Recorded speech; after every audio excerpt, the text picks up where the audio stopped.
সোমবার দুপুর 2টোর পর প্রখর গরমে কঙ্কাবতী নাকার পুলিশ ও সিভিকরা সবে ক্যাম্পে ঢুকেছেন।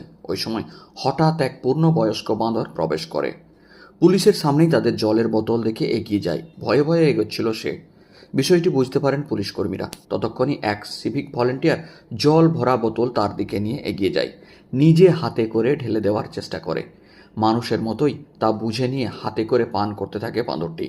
অনেকটা পরিমাণ জল পান করার পর তাকে খেতেও দেওয়া হয় অন্যান্য খাবার। সেই খেয়ে কাউকে বিরক্ত না করে চুপিসারে সরে যায় বাঁদরটি। পুরো মুহূর্তের ভিডিও ধরা পড়ল অপর পুলিশ কর্মীর মোবাইলে।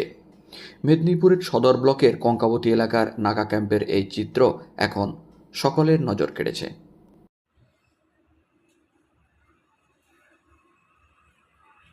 ভিডিও কর ভিডিও।